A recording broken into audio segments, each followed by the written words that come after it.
নমস্কার, আমি লিপিকা। আমার ছোট্ট ইউটিউব চ্যানেলে তোমাদের সবাইকে স্বাগত। আজকে কোনো ইস্যু নিয়ে আলোচনা করার আগে একটা ছোট্ট গল্প দিয়ে শুরু করি। জাপানের একটি গ্রামে এক কৃষক বাস করত। কৃষক ভীষণভাবে জ্ঞানী এবং বৃদ্ধ হয়ে গেছিলেন। তিনি একদিন মাঠে গেছেন, এমন সময় তার একটি ঘোড়া ছিল, ঘোড়াটি হারিয়ে যায়। তখন তার যে ওয়াইফ, সে ভীষণ আফসোস করতে থাকে, আমার একটাই ঘোড়া ছিল, সেটাও হারিয়ে গেল।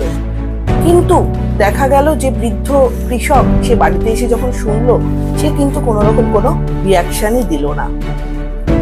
কিছুদিন যেতে না যেতেই আবার তার যে প্রতিবেশীরা, তারাও এসে কিন্তু সেম আফসোস করে গেল যে আহারে, তোমার একটা ঘোড়া ছিল, সেটা হারিয়ে গেল, এখন তুমি কি করবে, কি অবস্থা তোমার, ঘোড়াটা ছিল সেটাও হারিয়ে গেল। বৃদ্ধ কৃষক একটাই উত্তর দিয়েছিল যে হ্যাঁ, হয়তো হতে পারে, আমার ঘোড়াটা খুব ভালো ছিল, আমার একটাই ঘোড়া ছিল, সেটা হারিয়ে গেছে।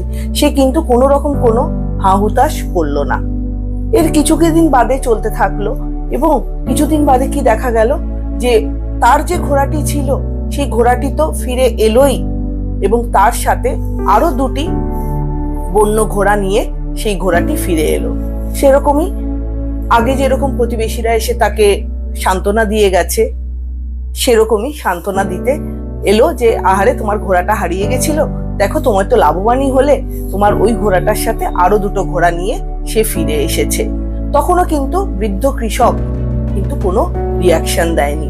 এভাবে কিছুদিন চলতে চলতে কি দেখা গেল যে তার ছেলে একদিন ওই বন্য যে ঘোড়াগুলো এনেছে সেগুলোর উপর উঠতে গিয়ে পড়ে গিয়ে তার পাটা ভেঙে গেল। ভেঙে যাওয়াতে সে পুরোপুরি বাড়ি বন্দি।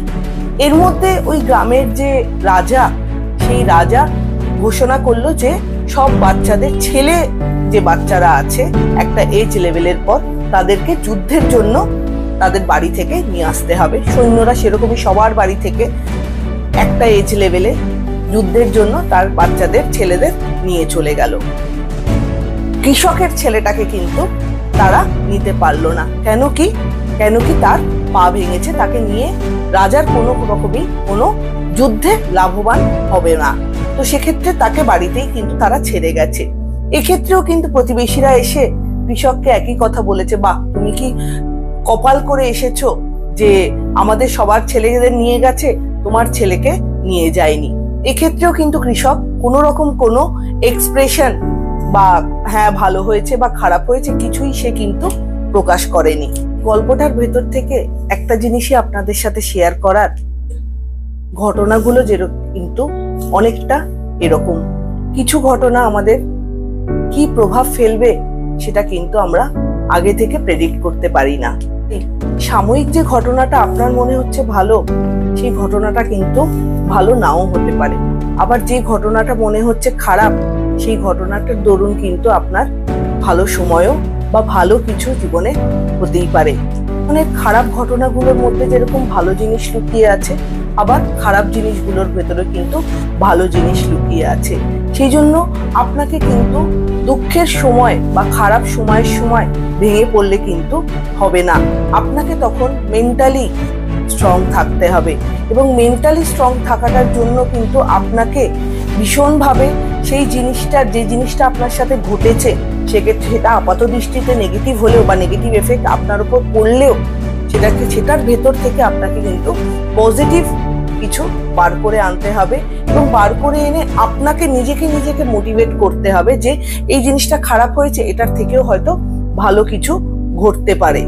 জীবনে অন্ধকার যেরকম আসবে, সেরকম আলো কিন্তু রয়েছে তার বিপরীতে।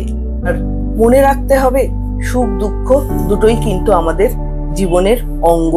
কাজেই এই জিনিসগুলোকে মাথায় রেখে বিপদের সময় আপনি ভেঙে পড়বেন না। নিজেকে নিজে কিন্তু শক্ত রাখতে হবে এবং নিজের পজিটিভ থট প্রসেসটাকে কিন্তু অ্যাক্টিভ রেখে সেই সিচুয়েশনটার সাথে আপনাকে মোকাবিলা করতে হবে এবং ব্যাক অফ দ্য মাইন্ড এটা বলতে হবে যে এর পেছনেও নিশ্চয়ই কোনো ভালো রিজন রয়েছে যার কারণে এটা আমার সাথে ঘটছে।